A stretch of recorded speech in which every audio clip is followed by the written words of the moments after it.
What about now? Oh, Christ. What about now? If not, let me try this. According to StreamYard, it's working. But let me switch to a different device. What about now? And thank you again, Mike, for your feedback. But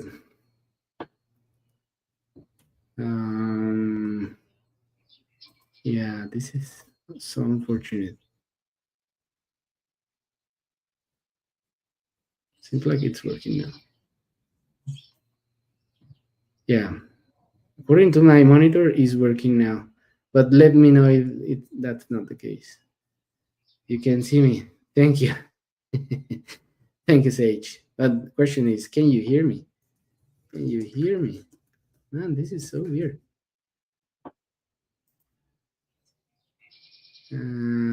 Right. Okay. Thank you. Yeah, not sure what was happening. Didn't change anything. But sorry about that. I was just saying that this is kind of the matrix of that this organization maintains, and all kind of a summary developed in accordance to the life cycle of AI model development and all the possible vector attacks that could happen there. And I was saying that probably a lot of these attacks can happen because of the nature of AI models and how it's different to traditional apps, not predefined rules and expected outputs, but just unseen and evolving input data and predictions as output. So probably that explains why this is so different. All right, so I'll start with the Flyte authentication implementation. This is completely based on the OAuth 2.0 protocol. The RFC is there. It's really a nice read. But the summary is this: there's a client that needs access to a protected resource. It can be anything. It can be a file, an app, whatever. But this resource is protected by someone, by a resource owner, and it most of the times is the same entity as the resource server. The resource server is the entity actually hosting the protected resource. So the client goes with a request. The resource owner replies with a grant, with an authorization. And with this grant, the client can go to the authorization server, request an access token, and with this access token, the client can go back with the resource server to get access to the protected resource. There's an intermediate step that is not covered here, is that the resource owner typically will go to the authorization server to request the authorization grant, right? It's not the resource owner itself, at least by definition, by the protocol, is an entity that is in the capacity of authorizing access to a resource, but really that happens in conjunction with the authorization server. And I kind of highlighted this because this is the core of the matter. There are different ways in which the authorization server can grant authorization to the client. There are different ways. That's what we call flows, but the protocol calls them grants, and we will cover them here. And this is what Flyte implements. So I kind of translate this diagram to what it means in a Flyte context. So in the client side, you have the CLI, be it flytectl,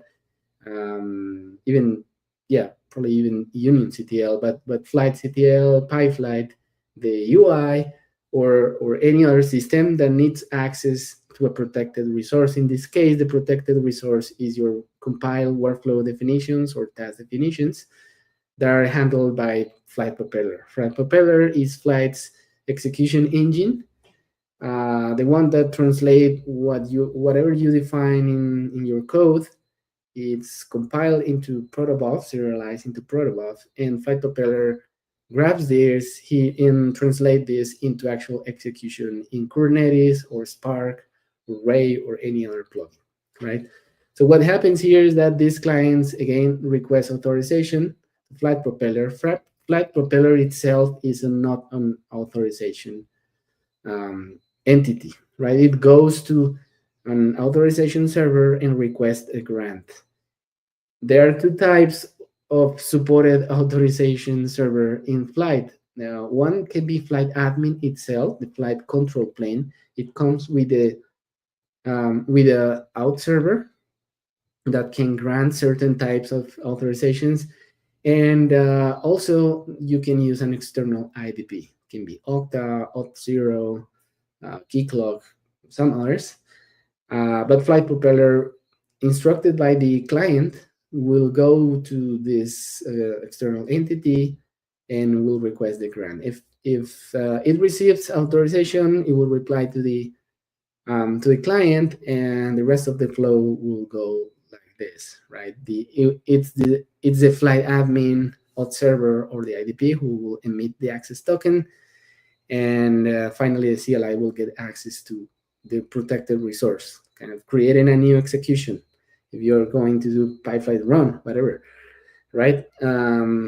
That's essentially getting access to a protected resource. And this is kind of the core of the matter.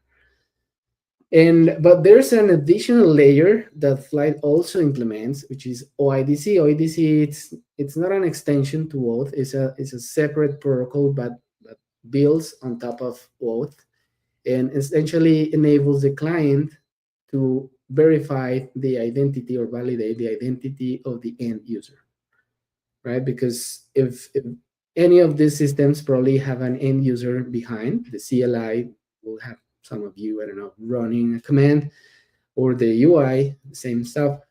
So this gives an additional capability in which the client will also go to the identity provider. This is not something that the Flyte auth server can do. This is only fulfilled by an external IDP, right? So even if you use Flyte admin's internal auth server for all the auth flows, you still need an identity provider for the OIDC part. This is a requirement, right? For the examples here, I use Okta, but it can be any other. So essentially, the end user needs to complete an intermediate step, which is put in their credentials and this identity provider.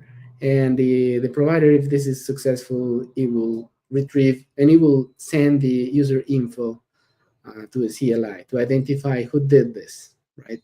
That automatically enables Flyte to emit audit trails or audit logs in which you can know who triggered this, right? And when you log in, for example, to the UI, you will know if your identity is recognized or not, right? It will carry the identity there. So this kind of completes the whole scenario in terms of what is Flyte authentication, in terms of how it's implemented, and it's completely inspired on the standards and these protocols.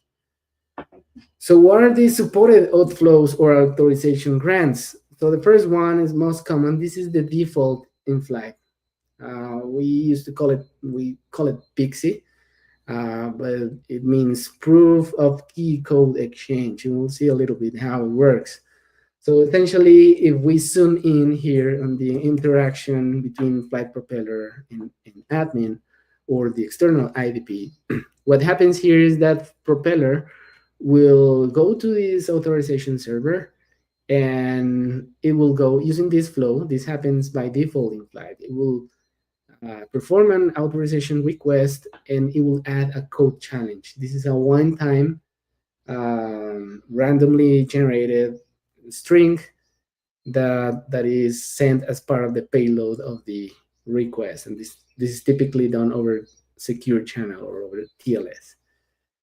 What happens here is that the response from the IDP by default, if PXE is not there, the reply is typically not secure, and a malicious actor could register itself as a client, and it could kind of perform man in the middle. It could tamper into this response and mimic also the access token request. So PIX exists as an extension of the OAuth protocol to add this code challenge. The endpoint from the authorization server stores this challenge locally, replies with an authorization code that can still go through an insecure channel, no problem. Because the next thing that happens is the client will now request the access token, and it will add a code verifier. Code verifier, it's a transformed version of the code challenge, and the only entity that knows how to transform this is in this case, the authentication server, because it stores not only the code challenge, but the transformation mechanism, right? So if when the access token request arrives, it compares if the code verifier matches the transform version, which is the code challenge, and if it matches, it will issue the access token. So the thing here is that malicious actor don't have access to the transformation method, don't have access to the code challenge. So it's impossible that, or at least very hard that it will be able to kind of produce a fake authorization request. So this is the default, and it's good for user to system interaction, for users who have a web browser on their systems. So that's the most typical case for any of you using Flyte or Union out there, because this also essentially extends to Union. You can use the same flows with Union. So if this is the kind of the typical flow of interacting with Flyte, and this is the reason why this is the default, right? The only, well, you need a few things. You will need the endpoint, because you can see here that the process goes to Flyte propeller, but your CLI won't connect to Flyte propeller directly. It will go through Flyte admin. Flyte admin is the entry point, is the API endpoint always. So that's why you need the endpoint there. In the config, you will need a client ID and client secret. Why is that? Because your CLI, your UI, whatever, will need to register as a client in the identity provider to complete the OIDC flow. Right? This is a requirement for OAuth, and by extension for OIDC. Every application or user will need to, probably applications, we register applications, and users go to the IDP on behalf of applications, or applications go to IDP on behalf of users, but they need to register there. You'll need a Flyte propeller secret. Probably you will see this in the Flyte docs. This is not a thing in Union. In Union, everything is already defined, super secure. But in Flyte, you need to provide a Flyte propeller secret that controls this communication between propeller and Flyte admin or the external IDP. These credentials are not handled by the client, so you'll need to provide them to the platform. So propeller mounts this as a secret and knows which credentials to use, either to go to Flyte admin or to go to an external IDP. Cool. All right. So also you will need the redirect URI. I mean, OAuth uses HTTP redirection heavily, and the reason why is because if you see here how the authorization server can send back authorization grants to all of these heterogeneous systems, the only way to unify them is to have a common redirection endpoint, common URI, where the systems will be polling to see if they receive the grant or the tokens, right? So that's why it's needed. Cool, you can hear me now. Okay, and the scopes are optional. The configuration comes with a couple of default scopes, and the audience, this is mostly required for auth0. Cool. So let me go straight to demo for Pix specifically. Well, context here is that I have let me, probably I'm not sharing my screen entirely. So let me share my full screen so you can see everything. Now that I know you can hear me, I can go here. All right. Thing here is that, well, I have a Flyte environment running on AWS right now. I just use the Terraform Helm charts that we maintain, and I deploy this thing. So what I have here is essentially the values file. I know it's YAML. We don't love YAML, but it's what we have right now. And there are two places where you need to configure this. Well, when you install flytectl or CLI in your system, it will initialize a config file, and your config file will look something like this, and it will come with an auth type already predefined, like PXE, right? Proof of key code exchange. Remember that the client must prove that there was a code exchange. So it comes predefined there. Probably you only need to tweak this, the endpoint. This is the ingress URL for my cluster.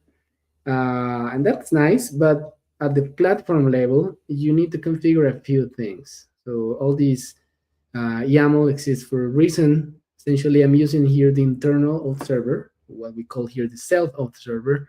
So we register a few clients. Remember that there always need to be a registration to your auth server. So we register the CLI, we register flytectl also as a client, and we register Flyte Propeller, right? So this is Flyte Propeller going to Flyte admin for authorization grant. I already define a client secret, and I configure a redirect URI, grant types, response types, etc. And the authorize URIs. And the other thing is for the OIDC part, which is not a flow. Remember, it's a different protocol. For the OIDC part, this is the section where you configure, hey, this is the endpoint of my IDP. I'm using Okta here, and I will show you in a little bit. But what I do is essentially registering a new app, and that will give me a client ID and secret. So this is the client ID. And finally, this is essentially, oh, yeah, I uncommented even what I didn't need to uncomment. All right. So yeah, even this is the unhashed version of the client secret that Propeller will use. Yeah, probably this could be even simplified, but the story here is that, for example, this section here will result in a Kubernetes secret being created and mounted to the Flyte Propeller pod, so it knows exactly where their credentials are, right? So essentially, I already applied this, and if I try to do something that interacts with the control plane, for example, just getting the projects, the next thing that should happen is this. It kind of redirects me to my IVP for me to provide credentials and complete the OIDC part of the process, right? So yeah, signing in, not now, thank you. Authentication successful, and all right, there you go. I have my response. So everything that we just saw for the PXE flow already happened, right? It's not only OIDC, PXE also happened, because this is, for example, this is maintained by Flyte admin. This is the protected resource here is the list of projects that are right now created in my Flyte cluster, right? So I only got access there because in this case, the PXE flow completed, right?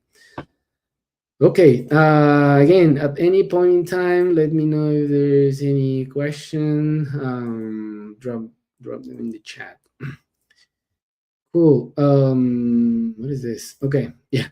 The other flow, client credentials. It's also defined in the auth protocol RFC. It's pretty simple.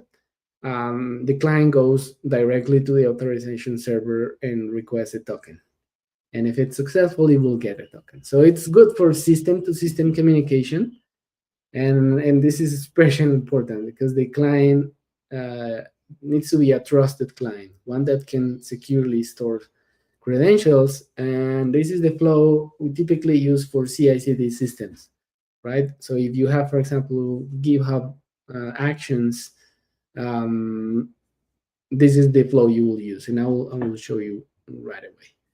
The good, well, the not sure good. Well, the good thing about this, convenient thing about this flow is that you won't need to change anything in the config for it to work. The only thing you need is essentially two things. You'll need to specify a client ID and a client secret. By a client secret location, the client ID will be Flyte propeller, just like that. Flyte propeller. Why is that? Because that's how we registered this here. If you change it there, it probably you'll need something different. Also, bear in mind that if you are using this with a CI/CD system again, for example, GitHub Actions, you will need to add another client here. You can use the same scopes, response types, probably, of course, a different client secret and ID, but you will need to add an additional block here to register if you're doing it with the internal Flyte admin server, right? This is only for the internal Flyte admin server. If you're using that server, you will need a new block with the information registering your CI/CD system as a new client. And you will use that client ID here, right? I don't know, GitHub Actions, whatever. But I will use here just Flyte propeller. And also the client secret location. This is optional. If you don't specify it, it will use that path by default. The path you see there. I will just specify it. But quick note here, very important, because again, this is not totally covered in the docs, unfortunately. Hopefully, we'll fix that soon. But where's that path coming from? Where's this? Because there could be many places, right? The execution pod, the propeller pod, the admin pod, whatever. No, this is in my laptop in this case, right? So essentially, this is a file, not a lot of requirements there. A file where my unhashed Flyte propeller secret is there, right? I will show you in a little bit. And I'll change the auth type to client credentials. It's a different flow, right? So let me save this, and I will show you that this is secrets client secret. That's it. This is the unhashed secret that I'm using here. Obviously for demonstration purposes, but this is a flow defined in the protocol, right? You need to trust this client for it to store secrets like this. Probably in a CI/CD system, it will be a path in your GitHub runner, if it's GitHub Actions, for example, right? That will be your path because that's the client that is going to Flyte. But right now, it's essentially my laptop, so this is a path in my lap, and that's it. So let me see if this work. Client credentials, invalid syntax. What I did wrong? Client ID, go type, client credential. I think it's like this. No, I'm doing something very dumb in right here, but yeah. No.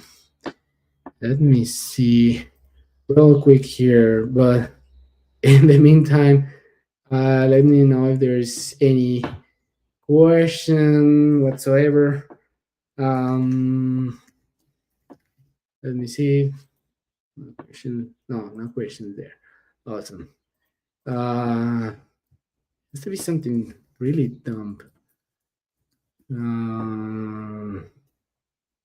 What I'm doing here. Um, Client credentials.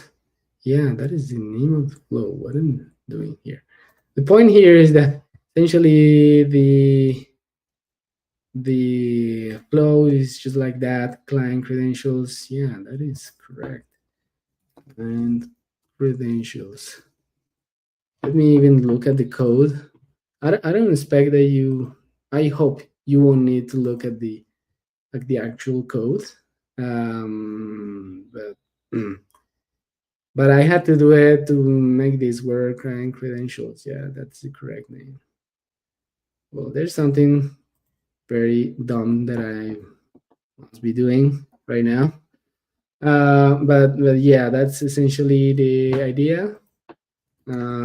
If the client will go straight to the authorization server, and it will get the token and client secret. Oh my God, client secret. Yeah, this is one of two instances where we don't use the same name as the standard, which is unfortunate. And there you are. And yeah, so what happened there in the background is that it got the access token. Yeah, pretty interesting, but only convenient probably for external systems. Right. The only thing you require is again the endpoint, a client ID, as you saw. This client ID must be pre-registered to your auth server, and the location. The location could be a file, or it can be also an envar. You can also pass this as an environment variable. And again, the flight propeller secret that doesn't change, and the redirect URI that is not a change. Okay, finally, another flow supported by Flyte, what we call device flow. I think the correct name in the protocol is device code, but essentially this is the authorization server authenticating a device, right? The client here is a device that receives a code, and essentially the auth server will send back as a response a URL and a code for the user to go to a system that has a browser, because this is mostly for headless devices or applications where the user cannot directly interact with the browser, right? So if you have attended any of the other workshops we have done where we use notebooks to connect to Union serverless, you will see that at the beginning, this is what happens, right? This is the flow. It will just prompt you to go to a specific URL, to click validate the device code, and it will authenticate your device, right? This is to simplify the flow for this process. So it authenticates a device. This one specifically is not supported by Flyte's internal auth server. It needs to be completed exclusively by a external IDP that supports device flow, and not all of them support it. So keep that in mind. So what I'll do here is go back here. So I need to make a change here because all this configuration is for the internal auth server, right? And things are a bit different with external auth server, especially when you're interacting with an external auth server. Um, let me hold on, please. Yeah. Is there any other question so far? Let me see. I don't see any other questions.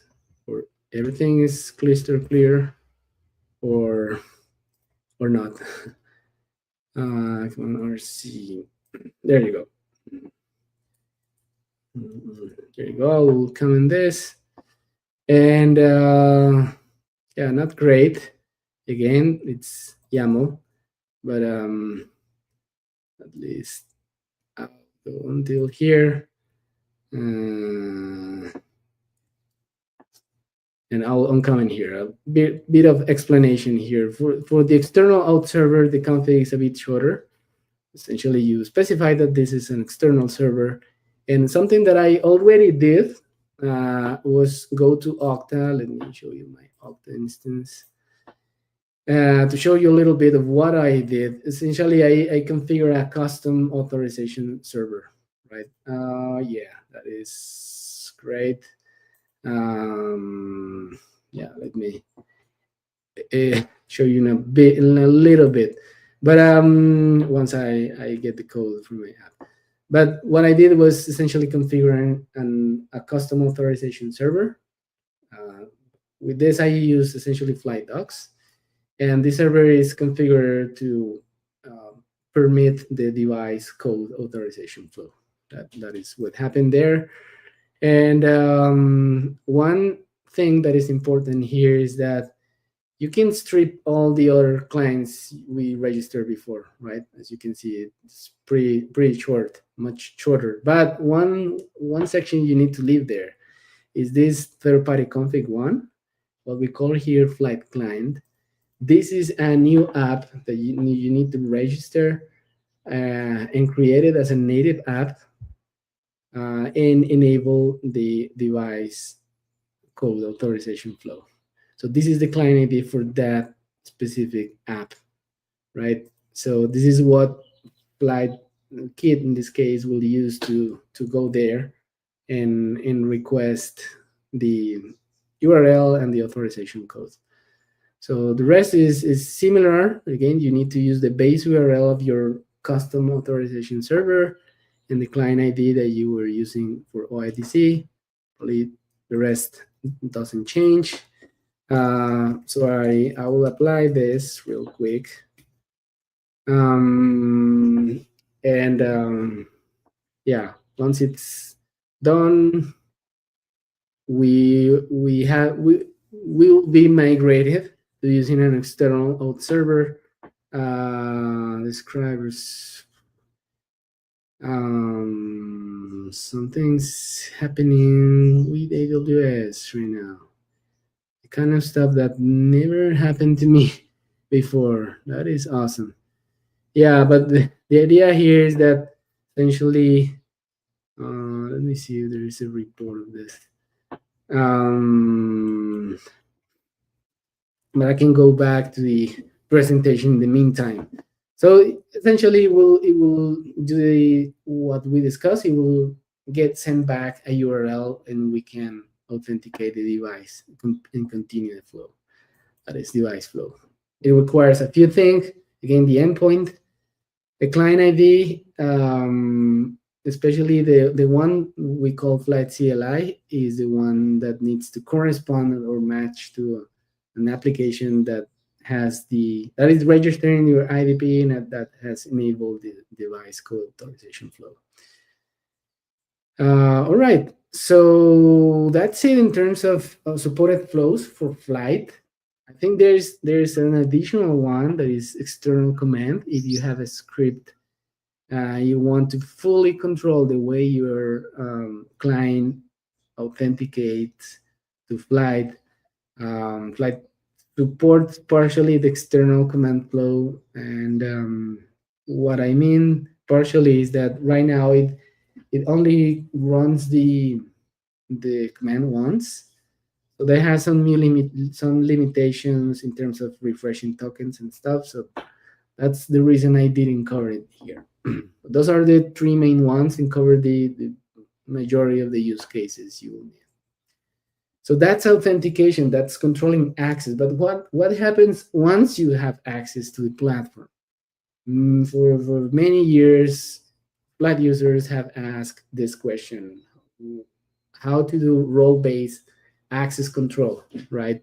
I have multiple teams collaborating on union, on launch plans, on projects, but once they log in, they can see everything, right? They all can see all the workflows, all the executions.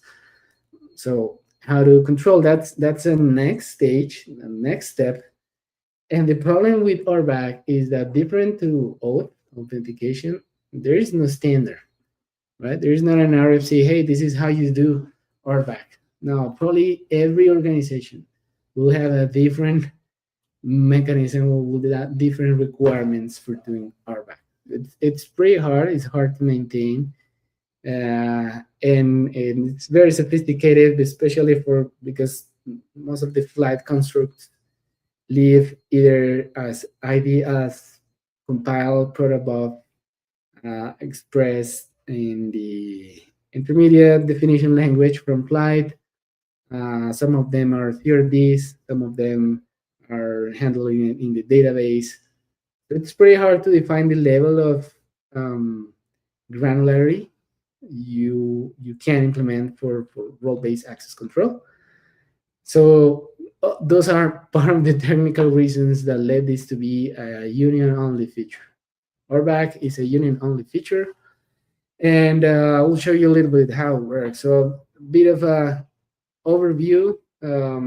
Essentially, union is a managed control plane, right? And you can hook your data plane there. Your data plane can be your cloud account, your AWS account, GCP project, your Azure resource group, I think is, or your Azure tenant.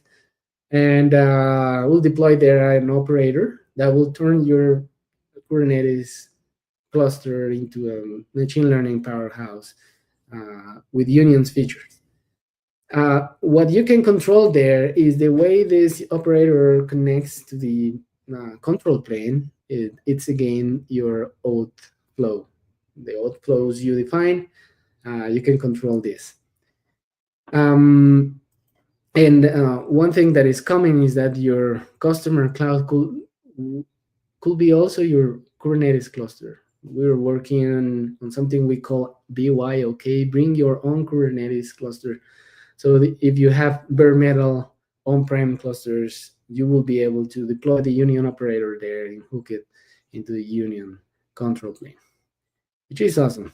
So essentially, this is the kind of a summary, graphic summary of union RBAC. There are one or a set of actions, things like someone could do once they access the platform. It could be viewing executions, running executions, managing users, etc. So you package this in a role, right? You find that there are a few predefined roles that come with the platform. And once you're signed up for Union, you will receive at least one admin role for your tenant. And the next thing is, okay, you have a role, but that's not much of a use, right? You will need something that connects your role. So the policy is the entity that centralizes the roles and associate roles with projects or projects and domains. And also it can also attach organizations, which are sets of projects, right? So you can have, for example, a policy that says, hey, this is the workflow runner for this specific project. Again, the policy by itself is not much of a use. The next thing you need to do is to assign this policy to a user or an app. So that kind of completes the scenario. In that way, this user, once this user logs in using any of the authentication flows we saw, then the RBAC system will enter and it will restrict the user to just perform the actions in the role in the projects or domains or project domains that are part of the policy or the organizations that are part of the policy, right? There are a few things that are important to note here. Roles are hierarchical, top-down hierarchical in Union RBAC. That means that if you have an admin user and you also assign the, I don't know, read-only role to this same user, the effective permissions are those from the admin, right? The most permissive role is the one that wins. I know probably in other systems it's the opposite, but this is the current situation, and I'm sure there are a few good reasons for this. This is a summary that just abstracts the how complex and sophisticated is this implementation in Union, I can tell you. So let me show you real quick. I have here an instance of of Union. This is what we call BYOC. This is running on a cloud account. And I have here a number of projects. There are a number of projects. I just um, went here to these cloud partners, and there's this workflow. I'm logged in with my work account, and essentially I'm an admin. But you can manage users either from, especially from the UI, but you have some tools also in the CLI. But you can see there that yep, I'm an admin. So full admin permissions, right? So I could add other roles to my user here, but it's not very useful because again, I will still be an admin, right? But you can add new users there. The only thing you'll need is first and last name, thank you, and an email. This person will receive an email to activate the account, and you will be able to join with the role you define for this user. So the small thing I want to show you here, well, it's not small, very hard to do. But I can, with this user, I can just hit relaunch. I can launch this execution. I won't launch it, but I could do it. I can poke on any of this. This doesn't have input. I could just hit the launch button because I'm an admin, right? But no, not that one. Yeah, where are you? There you go. Here. Yeah, so many screens. Cool. This is the same instance, but I'm logged in with the test account, the demo account. This demo account has a viewer only role. You can confirm here. Thank you. You can confirm here that this demo account, the demoer, is only a viewer, right? I created and added this user and assigned this role. And so I go back here with this user. Again, same project, same workflow, right?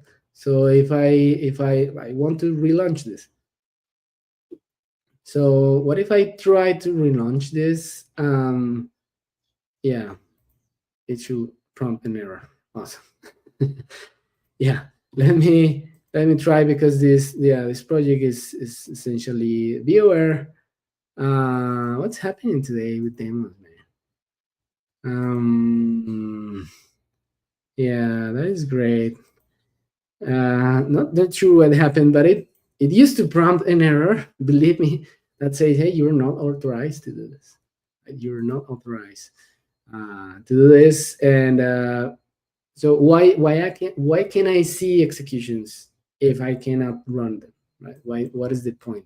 Well, you can even limit users, restrict users from viewing executions. Here I will go back to the docs, or even better, to the code. I have here a custom role that I call restrict users that will let you, yeah, view executions and create executions, but the policy restrict this role to only the flight snacks production project domain combination, right? So if this user logs in, if I assign this policy or append this policy to the user,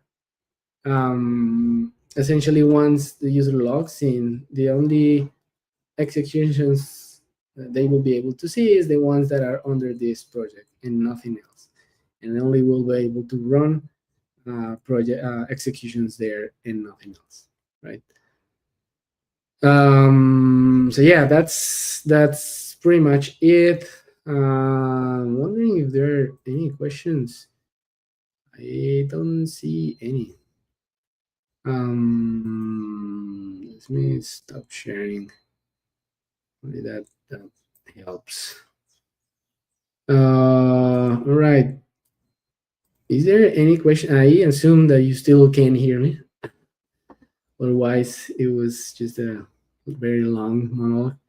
But um, yeah, in any case, just probably I should have mentioned this. Um, Feel free to, if you have questions, join the community. If you don't have questions to, you have feature requests, again, join the community. If you want to have a better demo, probably something better than this, in a more controlled environment where you can also, you can ask your questions here, but if you can have more than like an one-to-one session with an AI engineer from Union, you can go to just union.ai/demo and book a demo. We'll be super excited to show you this. Right. Seems like no questions there. Right. Thank you all for joining. And yeah, hope to see you in the next one.